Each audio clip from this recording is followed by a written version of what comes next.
अस्सलाम वालेकुम स्टूडेंट्स, हम नेक्स्ट कैटेगरी ऑफ रिएक्शन पढ़ेंगे अल्कीन की। उसका नाम है पॉलीमराइजेशन। अल्कीन्स के अंदर एक क्वालिटी होती है कि उसके जो छोटे छोटे मॉलिक्यूल्स आपस में जुड़ के बड़ा सा मॉलिक्यूल बनाते हैं जिसको पॉलीमर कहते हैं।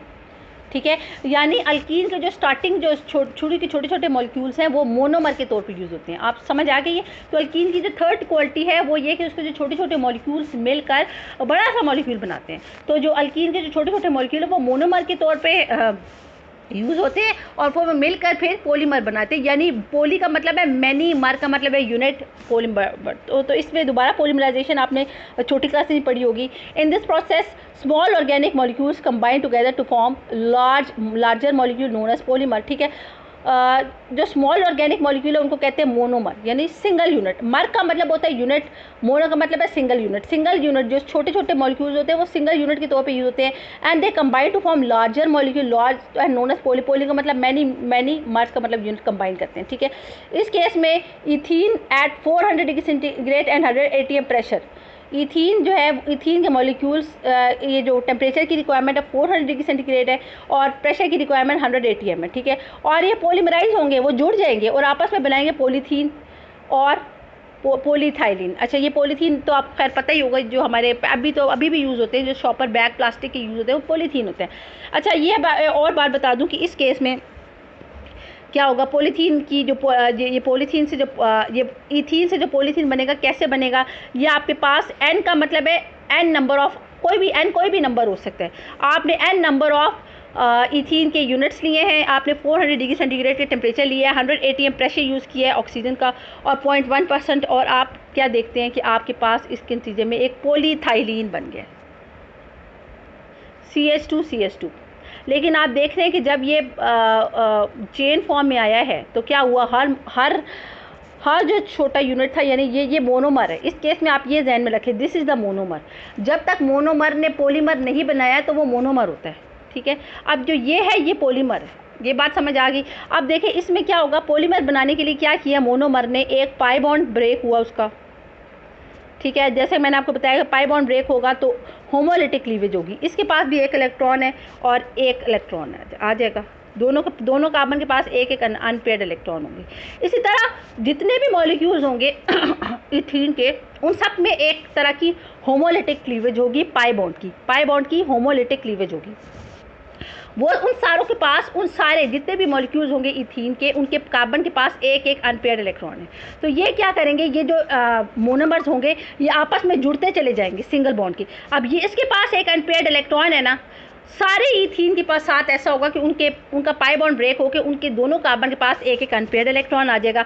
अब ये वाला कार्बन एक और मोनोमर अगर यहाँ पे मौजूद है तो उसके साथ उसके कार्बन के पास भी तो एक अनपेयर्ड इलेक्ट्रॉन होगा ना। अगर यहाँ पे एक और देखिए, लेट सपोज मोनोमर मौजूद है तो उसके कार्बन के पास भी एक अनपेयर्ड इलेक्ट्रॉन है, तो ये वाला कार्बन उसके साथ सिंगल बॉन्ड बनाएगा। इसी तरह अगर इस साइड पे एक मोनोमर मौजूद है और उसके कार्बन के पास भी एक अनपेयर्ड इलेक्ट्रॉन, तो ये वाला उसके साथ बना देगा।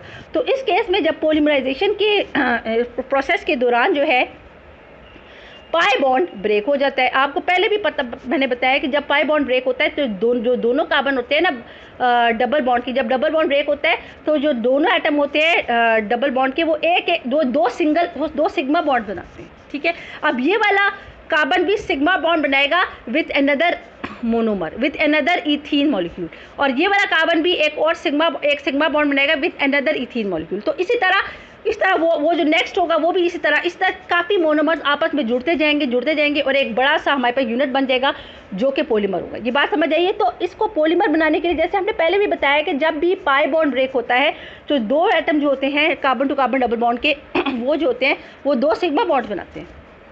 तो इस केस में ये दोनों कार्बन एटम इस तरह सिग्मा बॉन्ड बनाएंगे कि ये भी किसी और मोनोमर के कार्बन के साथ सिग्मा बॉन्ड बनाएगा, ये भी किसी और मोनोमर के कार्बन के साथ सिग्मा बॉन्ड बनाएगा। ये बात समझ आ गई। अच्छा, अब क्या होगा, ये इन्होंने इसको इस फॉर्म में दिखाया, दिस इज़ अ पॉलीमर। अच्छा, एक और बात, बहुत सी लड़कियां, जैसे हम आगे भी एक्सरसाइज करेंगे, बहुत सी लड़कियां इस बात पे कंफ्यूज होती है, दो चीज़ों को मिक्स कर देती है, मोनोमर और रिपीटिंग यूनिट। ये अब जब हम जब पॉलीथीन का स्ट्रक्चर ऑब्जर्व करेंगे तो ये जो यूनिट है मुसलसल रिपीट हो रहा होगा। So this is called repeating unit वो चीज़ होती है जो कि पॉलीमर चेन में जो यूनिट रिपीट हो रहा होता है वो रिपीटिंग यूनिट होता है। रिपीटिंग यूनिट का मतलब मोनोमर नहीं है, this is the monomer. Monomer क्या होता है, रिएक्शन रिएक्शन होने से पहले बाज़ इस तरह भी है कि आपकी जो ऑथेंटिक बुक्स भी, इवन इल्मी की बुक्स में भी गलत लिखा हुआ है, आपकी बहुत सी बुक्स में बात गलत है। यानी आपके क्वेश्चंस में ये पूछा हुआ है कि आप रिपीटिंग यूनिट लिखें, तो बच्चों ने उसमें क्या लिखा है, उन्होंने मोनोमर लिख दिया। आपने मोनोमर नहीं लिखना।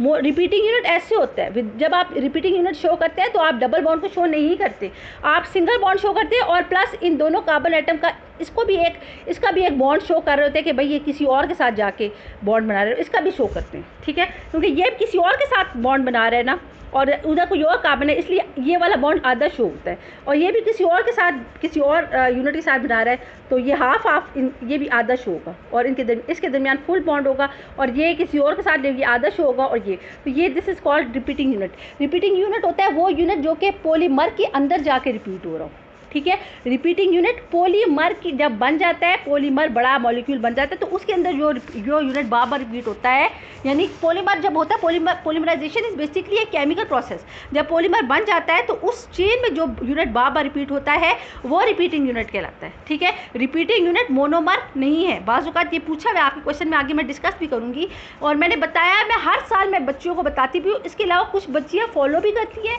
इसके बावजूद कुछ ऐसी होती है वो स्टिल जब भी उनसे पूछा जाता है कि आप इसका रिपीटिंग यूनिट लिखें, तो बजाय से कि वो रिपीटिंग यूनिट लिखें, वो क्या करती हैं, वो मोनोमर लिख देती हैं। तो ये तो नंबर काटेगी, ये आपका क्वेश्चन रॉन्ग होगा, ठीक है। तो बहरहाल ये देखें, ये मोनोमर है और ये है रिपीटिंग यूनिट, ठीक है। और उसमें फ़र्क भी देख ले, रिपीटिंग यूनिट में इन दोनों के दरमियान सिंगल बॉन्ड है, और ये दोनों बॉन्ड सिंगल बॉन्ड फर्दर बना रहे हैं, और इस कोने वाले सिंगल बॉन्ड को हाफ शो किया हुआ है और ब्रैकेट में दिखाया गया है। और एन का मतलब है कि जितने आपने मोनोमर, इधर भी तो एन है ना, जितने आप मोनोमर के नंबर यूज़ करेंगे उतने ही आपके रिपीटिंग यूनिट होंगे। ये एन इधर ब्रैकेट के साथ है, यानी आपके जितने मोनोमर्स होंगे उतने ही आपके रिपीटिंग यूनिट होंगे पॉलीमर चेन के अंदर।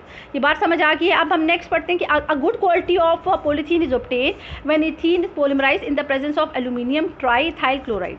जब क्या कहते हैं, इथीन की पॉलीमराइजेशन हो, और स्पेशली अगर in the presence of tri aluminium ethyl chloride, जैसा कि आपके पास फार्मूला लिखा हुआ है AlC2H5 whole thrice and titanium chloride catalyst, तो TiCl4 कैटलिस्ट, तो आपकी जो पॉलीमराइजेशन होगी वो ज़्यादा अच्छी होगी।